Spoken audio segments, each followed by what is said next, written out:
Hello everyone. We're going to go over the Python image library and Pillow for this week's lesson on image analysis and steganalysis and steganography. This will correlate to Chapter 19 in Automate the Boring Stuff 2nd edition. I'm not going to go over everything in the chapter. I'm just going to hit some of the key points that we're going to use in this week's lab and that will be on the quiz. So first, the most important thing, make sure you've watched the video on how to use pip to install Pillow. Really, it's pretty easy. You just run pip install Python, and that will put the Pillow and Python image library package onto your computer. Now, once you've created a file, here I have pillowtest.py, we have to add this in to a document to use the module. So that's what we're going to do right now. So we do that. It's pretty simple. We just type in from PIL import image. And there's we're going to work with image right now. There's a bunch of other imports the book talks about. Image color, for instance, will allow you to get the RGBA value of a specific color. So again, as we discussed in other videos, the red, green, blue, and alpha value of a specific color. But really what I want to talk about here is how do you load an image? How do you get the value of the pixel, of a specific pixel? How do you set a value of a pixel? And how do you save an image? That's going to be the most important thing. There's lots of other details in the chapter about how to copy an image, how to paste an image, using other possible imports. We're not going to concern ourselves with that right now. I do really believe you should read the rest of the chapter and experience the rest of the Python image library and Pillow. But for our purposes this week, it's not completely necessary. So I have an image here. I just took the college logo and I have it open here in Paint.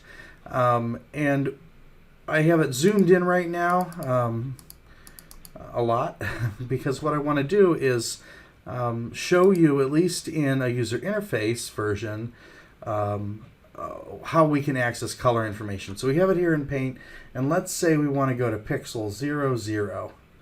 And let's see if my mouse will take us there. And we'll take the eyedropper, and we want to see what color shows up. So here we have a red, green, blue value of 0, 139, 152, and that's at position 00. And we've done that using Paint. You could do that using Photoshop. But let's say we want to do this programmatically through Python. So I have this file logo.ping. It's in the same directory as my pillowtest.py file. And let's try to get the value of the color of the pixel at position x equals 0, y equals 0. So again, if watch the video on coordinate positioning for images. Remember, the top left corner of an image is your origin. And that's where x is equal to 0 and y is equal to 0. So, we'll write it down. We have 0, 139, 152. Okay, so we're just going to minimize that. 0, 139, 152. We're just going to make a note. That's the value that we should see. So we're going to create a variable image. And image is going to be the image of the file imported through the Python image library. So we use capital I image, that's the image object in Python, that we imported, open, and then we're going to type the name of the file. So in this case, it's logo.png. All right, so this opens the image, and it loads the image into the variable here, lowercase I image.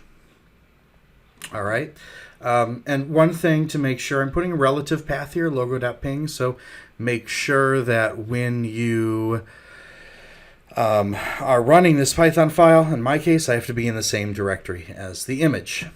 All right, so let's say we want to get some information about this image first, before we go and try to get the color of that first pixel. let's say we want to know the width and the height of the image. So we know, according to Paint, that the image is 151 pixels in width and 169 pixels in height. And that's at the bottom center of the screen here. You can see that in the status bar of Paint. So 151 by 169. So let's make a note here. 151 by 169. That is what we should see on the screen when we gather this data. So let's gather the data. Now, in Python, there's a syntax if you want to expand tuple value into two variables. So the size attribute of our image object as actually two values, a width and a height, and a tuple. We can use the syntax width, comma, height. So we can set a value to two variables at the same time by simply setting the value of size here. So width, height equals image dot size. All right, and let's print this to the screen. So print width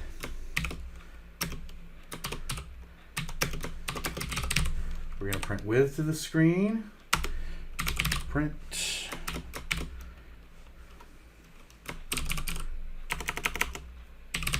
height.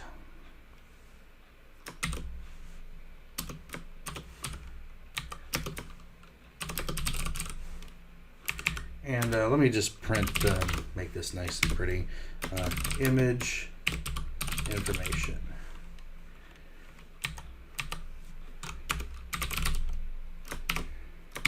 Because when we do our projects at the end of the semester, you're going to want to make sure that your user interface looks good. So that's what we're going to do here. So we're going to say it's this width and height in pixels. Now, what did we say? It was 151 by 169.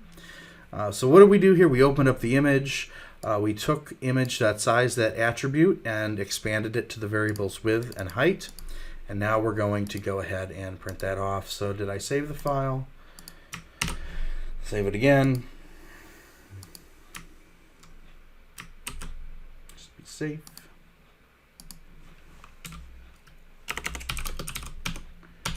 Go 7, all right.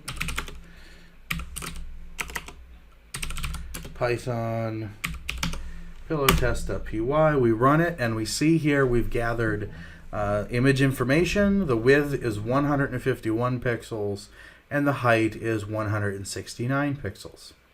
So that's cool. We can grab other information too. So we have the width and the height. Let's say we have the file name. That you can get from image.filename. You can grab the format of the image. Format equals image dot format, and we can get the format description as well. Equals image dot format description, and let's say we want to just print this to the screen as well.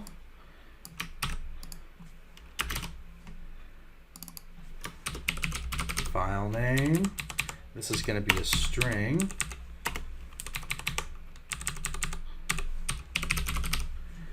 File name. Format, format description.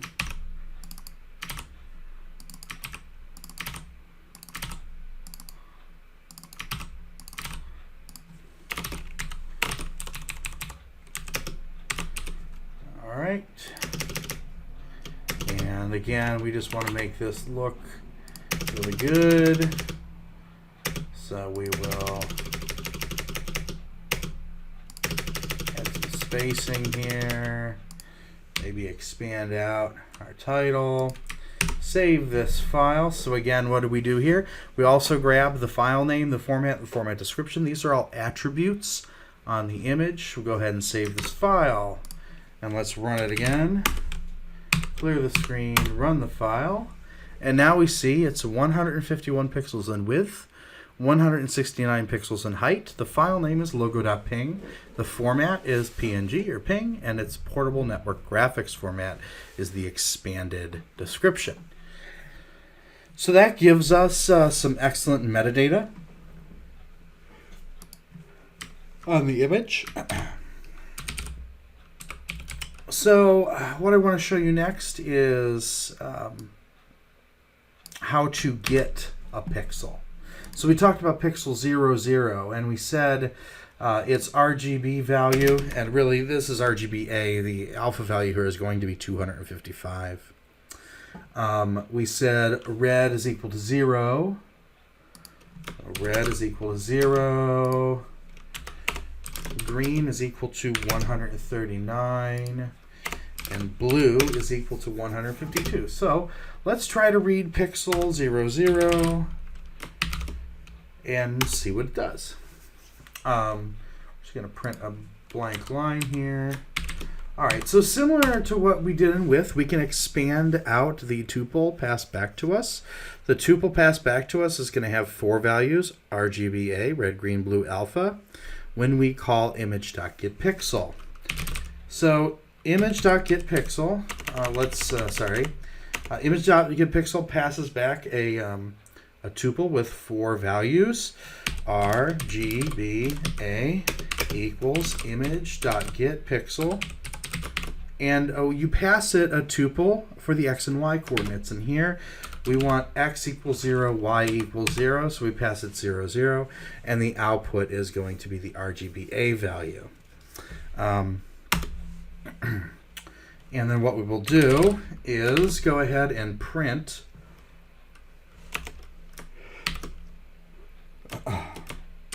RGBA, let me put this as a string, RGBA of 0, 0 equals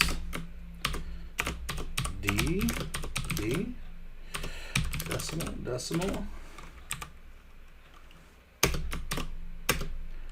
RGBA. All right, let me explain this. So what we're doing is we are grabbing the pixel 0, 0. We know the pixel is 150, or the image is 151 pixels in width by 169 pixels in height. So 0, 0 is a valid coordinate. As an example, though, 155, 172 would not be a valid coordinate because it extends beyond the width and the height of the image. We're calling getPixel, and we're passing in 0, 0, the coordinate of the target pixel that we want. And getPixel outputs a 4-integer tuple, RGBA, and that is being passed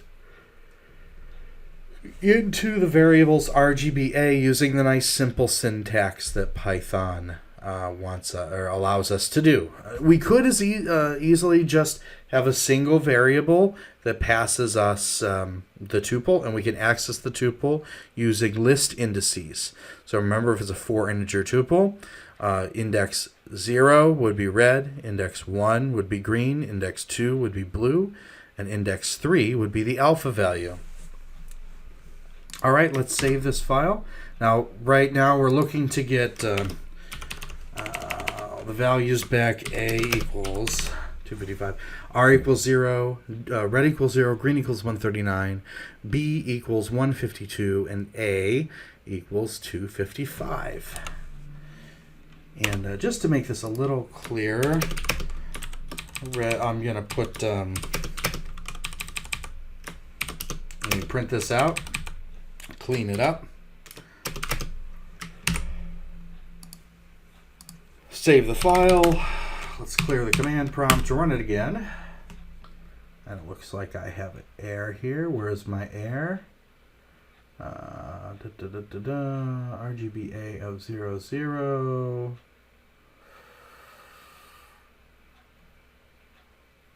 Oh, sorry. I have to enclose this in parentheses. So make sure, again, when you're doing string interpolation, that you follow the proper syntax. All right, so now we'll run it again. All right, so let's flip back to the code. We expected 0, 139, 152, 255, because that's what we pulled up in Paint when we grabbed the first pixel at 0, 0, right there. Edit colors, 0, 139, 152.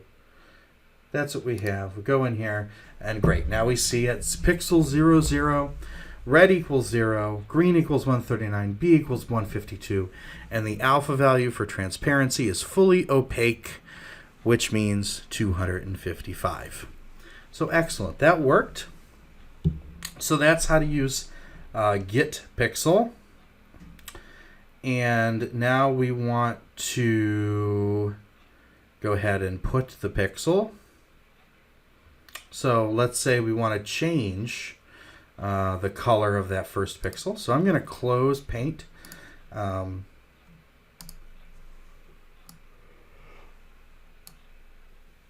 what we want to do is reload that after we set the pixel value. So we'll go up here. So we called get pixel before. Now we're going to set the value of 0, 0. Now how do you do that? So you call, you access the object image dot put pixel method, put pixel. And this, there's two parameters to this method. The first one is the pixel position, and that's a 2 integer tuple of x, y. So let's say we want to set 0, 0 there. And then the second parameter is the RGBA value, which is a 4 integer tuple. So let's say we want to just set it to the color black. 0, 0, 0 to 55.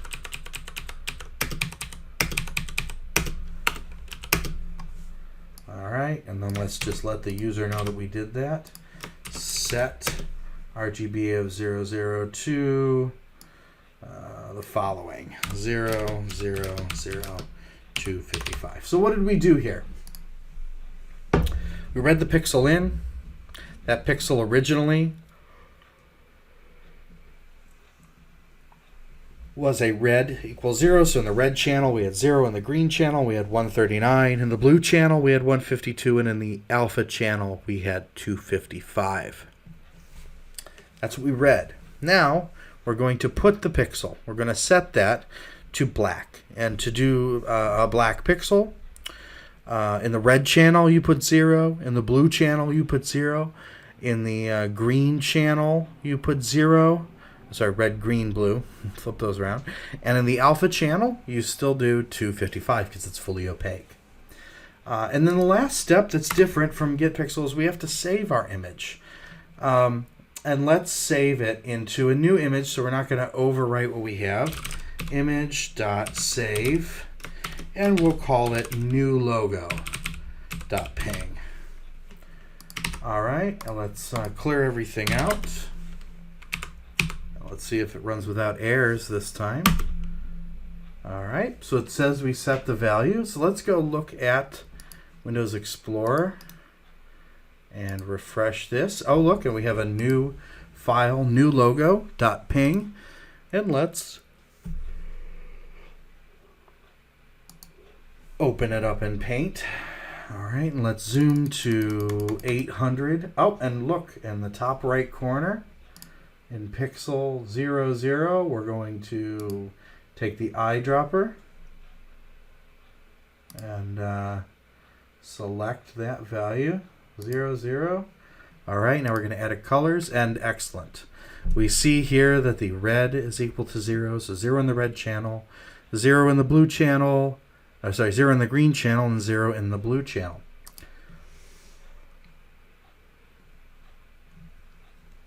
So what we've done is we've successfully written a single black pixel to the top left-hand corner in position x equals 0, y equals 0, and save that as a new image.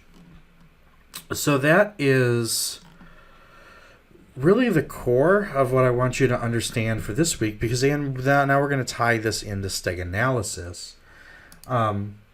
There's a lot of other good stuff in the chapter. I really think you should be investigating this image library, playing around with it yourself.